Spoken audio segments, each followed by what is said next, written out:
پہلے طلباء طالبات، آج ہم 12ویں جماعت میں سبجیکٹ تاریخ میں اس کا ساتواں سبق عدم معلومات کاری سے انضمام کی طرف، اس کا پہلا حصہ ہم نے اس سے قبل جو ہے اس پر غور و خوض کیا تھا۔ دراصل ہم کو اس کا دوسرا حصہ دادرا اور نگر حویلی، یہ جو علاقے پرتگالیوں کے قبضے میں تھے، اس کے متعلق ہم اس کی معلومات حاصل کریں گے، کیونکہ اس کی شمولیت بھارت میں 12 اگست 1954 عیسوی کو ہوئی۔ گجرات میں ساحل سمندر سے کچھ فاصلے پر واقع اور دمن گنگا ندی کے شمالی کنارے پر آباد دادرا اور نگر حویلی کے علاقوں پر پرتگالیوں کا قبضہ تھا۔ پہلے طلباء طالبات، پرتگالیوں کے متعلق آپ سبھی جانتے ہیں کہ یورپی اقوام میں ہندوستان میں آنے والی قوم یہ پرتگالی تھے۔ پرتگالی ملاح واسکو ڈی گاما یہ کالیکٹ بندرگاہ پر سب سے پہلے لنگر انداز ہونے والا سیاح تھا۔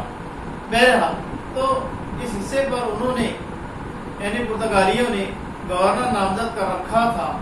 15 اگست 1947 کے بعد ہندوستانی رہنماؤں اور عوام کو یہ امید تھی کہ پرتگالی یہ علاقہ بھارت کے حوالے کر کے اپنے ملک چلے جائیں گے، لیکن ایسا نہیں ہوا۔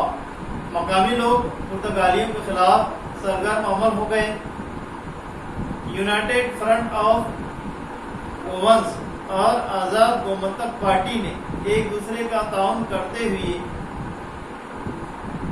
پرتگالیوں کو یہاں سے بے دخل کرنے کا منصوبہ تیار کیا۔ 1954 میں آزاد گومنتک پارٹی کے رہنما فرانسس مسکرانس اور ومل سردیسائی نے تحریک کو تیز کر دیا۔ کارکنان نے سخت تحریک چلاتے ہوئے نگر حویلی کا حصہ واپس لے لیا۔ یونائٹڈ فرنٹ آف وومنس نے دادرا کے علاقے پر قبضہ کر لیا۔ آزاد گومنتک پریشد کے راشٹروادی مکتی سینا نے نرولی، پپریا اور سلواسیا کے علاقوں پر قبضہ کر لیا۔ مقامی پولیس تھانے اور انتظامیہ دفاتر پر حملے کیے۔ عوام کے غصے کے پیش نظر پرتگالی فوج پیچھے ہٹ گئی۔ مرکزی حکومت نے بدلانی نامی افسر کو اس علاقے میں نظم و نسق کی ذمہ داری دی۔ اس طرح 12 اگست 1954 عیسوی کو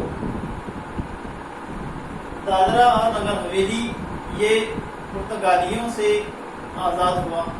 تو اس طرح ہمارے سبق کا یہ دوسرا حصہ یہیں ختم ہوا۔